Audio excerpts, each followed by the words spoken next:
Barcelona destroy Borussia Dortmund. And I mean destroy, because this is the first time in a long time in the UCL that Barca go into a tie of this magnitude. I know it's Borussia Dortmund and not Inter Milan, not PSG, but nonetheless, it is the UCL quarterfinal. And this is the first time I've seen Barcelona go into a game at this stage of the UCL with this much confidence and this much, preparation. They went to this game, and fair enough. The first half, in my opinion, wasn't the best from Barcelona, performance-wise, but they just decimated Dortmund. This is a changed mentality in the team due to Hansi Flick, and we're obviously seeing it here, game in, game out. Let's actually take a look at the stats here overall for the game. So Barcelona with 60 to 40% possession yesterday. Of course, they had the large portion of that. They generated 3.7 xG, while Dortmund had 1.5. And to be fair, we'll talk about that next, but Dortmund did have their own chances. Barca had 5 big chances to Dortmund's 3, 18 shots to 13, and then of course Barca dominated the passing and all that sort. But look, this was an absolute just hyper scrape. I had my fears, I guess, for this game yesterday. I was kind of afraid Barca would possibly go into this fatigued, similarly to the game against Betis on the weekend, but they were not fatigued. They came into this, and it was just every player was playing unbelievably. Even if the rating, for example, for Balde was a 6.6, as you can see here, he still had a great game. Maybe he wasn't the most impactful, but he still had a great game. And you can see here, of course, the front three was the main men of yesterday's game. They all got goals and or assists, and it was just unbelievable. The midfield, Pedri, De Jong, and Fermin. Fermin came in for an Olmo's injury.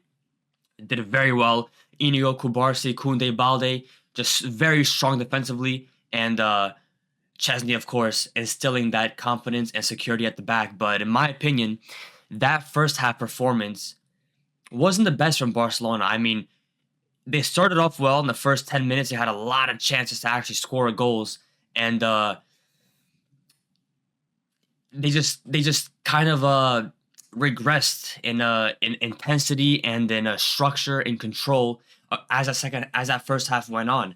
And we saw it because Dortmund themselves were getting more and more chances. And it wasn't really Dortmund controlling the game. It was Dortmund, every time they got the ball, they had a chance. Every time they got the ball almost.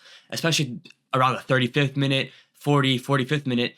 Every chance Dortmund got resulted in a goal-scoring opportunity for them. And Guirassy, as we can see here, he's one of the top scorers of the UCL this season, but he missed some huge chances for Dortmund yesterday. And that's going to be that's going to come back to bite them, because they could have gotten away from this game with at least a goal or two for themselves. But nonetheless, I guess the UCL is a game of capitalizing. Either way, Barca was the main team yesterday that performed better. If anyone deserved to win 4-0, it was them.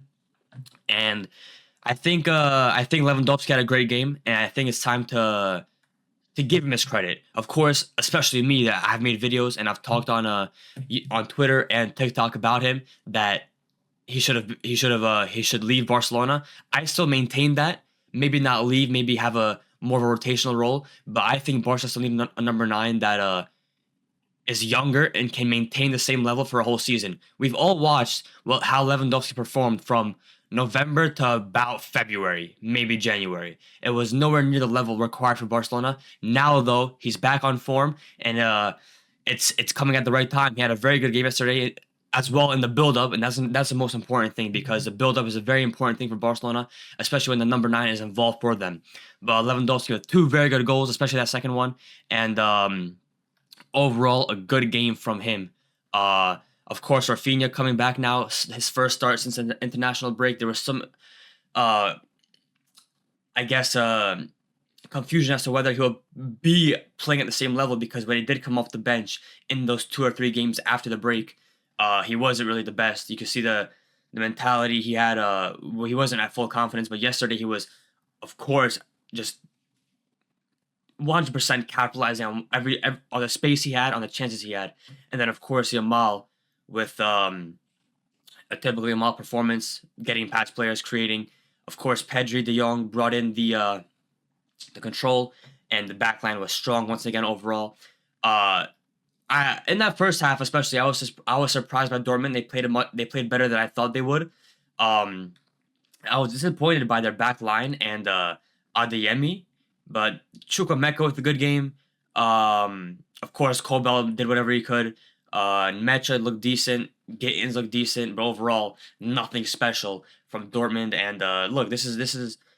We even talk about the subs here, for example. Gavi came on. He did very well to replace Fermin Lopez. Araujo came on, made some huge blocks that could have led to one or two goals for Dortmund at the end there. Araujo was monstrous off the bench.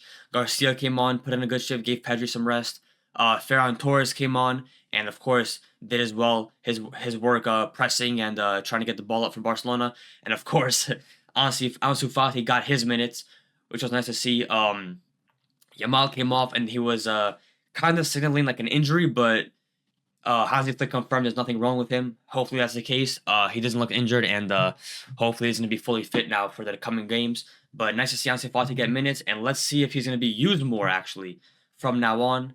It's going to be interesting to see that, but let's see what Flick does in that regard. And yeah, so Barca have a game next week against Dortmund once again, and that's a return leg. Can they completely seal this tie? Of course, a comeback is not completely off the cards. It's not, highly favorable in terms of happening, but you never know what can happen in football.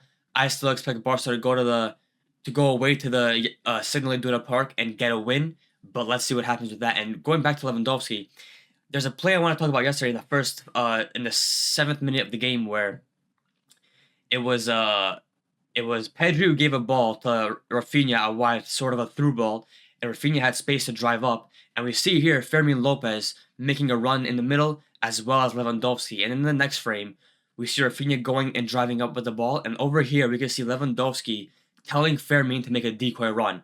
Now, this is what Lewandowski brings. Even if he's not gonna be at moments of the season the best player on the pitch, or be very poor in the build up or not finish his chances, he still has that experience. He knows what he's doing. Maybe his body can't carry out what he wants to do, but he knows what he's doing.